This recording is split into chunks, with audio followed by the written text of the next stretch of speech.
cardiac output. This is something that you'll be measuring in your cardiovascular physiology lab this week. Cardiac output, we abbreviate as CO. For those of you that have taken chemistry, I know you think of CO as carbon monoxide. For our purposes, get that out of your head. Cardiovascular physiology, that CO as cardiac output. And cardiac output is the amount of blood ejected by each ventricle in a 1-minute time period.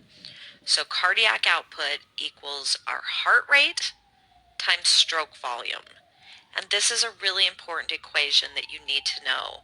You can expect not only to use it for your lab, but also to have to calculate it on exam questions. So think about our normal resting values. Heart rate at rest averages 75 beats per minute. We're ejecting about 70 milliliters per beat. So that would give us 5,250 milliliters of blood ejected in 1 minute. Basically 5.25 liters. So we typically eject about 4 to 6 liters of blood every minute. And if you remember correctly, that's about how much blood somebody has in their body. So all of your body's blood is circulated in 1 minute, and that's when you're at rest. Now, if you exercise, you increase that by quite a bit. So vigorous exercise, cardiac output will increase to about 21 liters per minute. That's circulating all of the blood in the body about 4 or 5 times. And for a world-class athlete, that cardiac output can go up to 35 liters per minute, circulating all of the blood 7 times in 1 minute. So with athletes and with people that are very fit, they typically have a lower heart rate at rest, but a higher stroke volume. And we'll get back to that in a few minutes.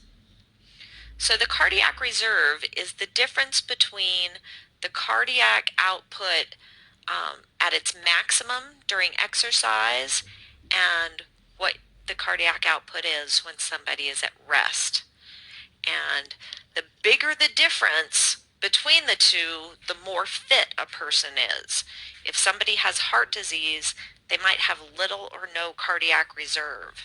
And that means they really can't exercise, or even if their life is in danger and they have to run or flee or get out of a house quickly because of a fire, things like that, they physically can't do it because their heart can't pump the blood fast enough to their body.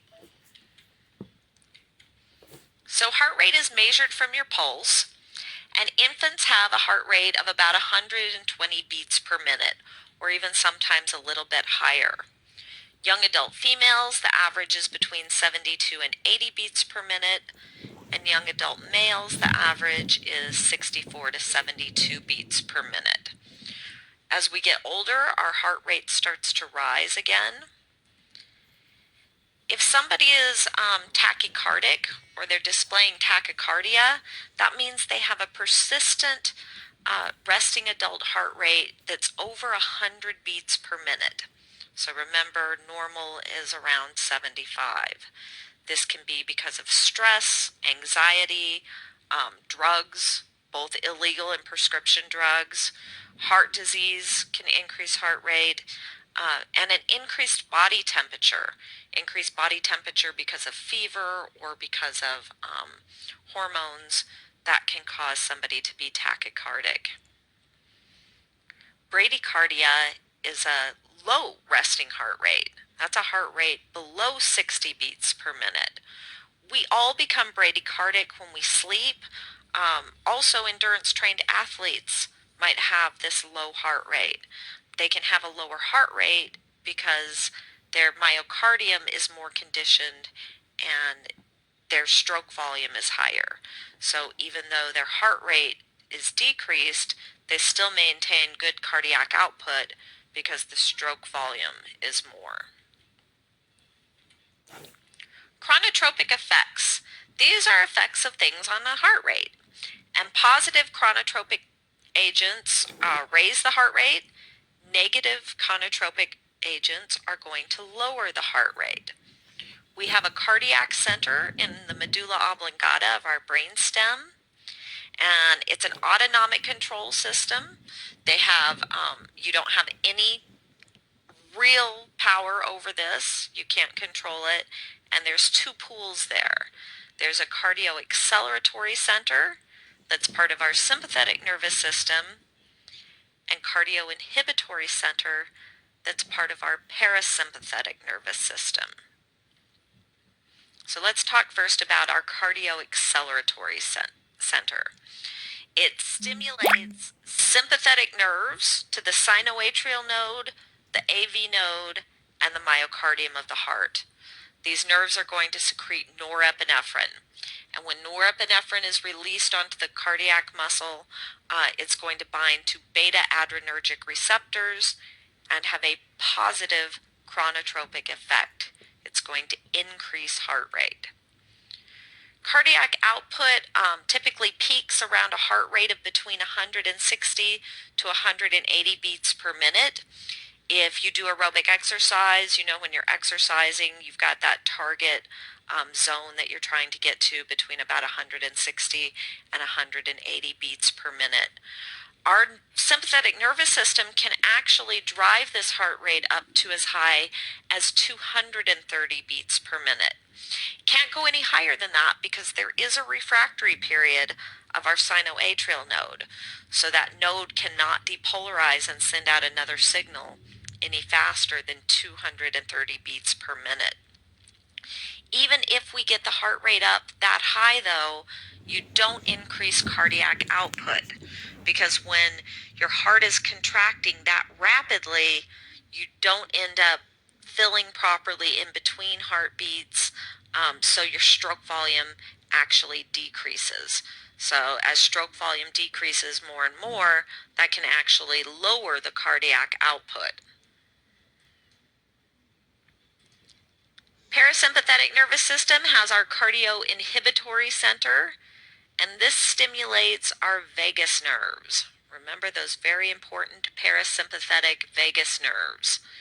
The right vagus nerve leads to the sinoatrial node, and the left vagus nerve leads to the atrioventricular node. And these guys secrete acetylcholine, ACH, which binds to the muscarinic receptors of the heart.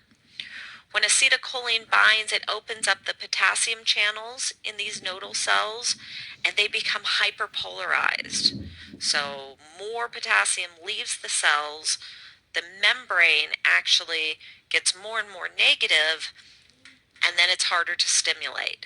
So it will fire less frequently, and that slows down the heart rate. Vagal tone is the amount of signals that is typically being received by these nodes from the vagus nerves, and that holds our heart rate to its normal sinus rhythm of about 70 to 80 beats per minute. If we got rid of our vagus nerves altogether and there was no nerve input to our heart, the sinoatrial node would actually fire much faster. Its intrinsic rate is about 100 beats per minute. But again, our vagal tone slows that down to 70 to 80 beats per minute on average at rest. So maximum vagal stimulation, our heart rate could get as low as 20 beats per minute. If you're trying to sustain any kind of activity, that will not be enough. Somebody cannot live at 20 beats per minute except for very short periods of time in very specific conditions.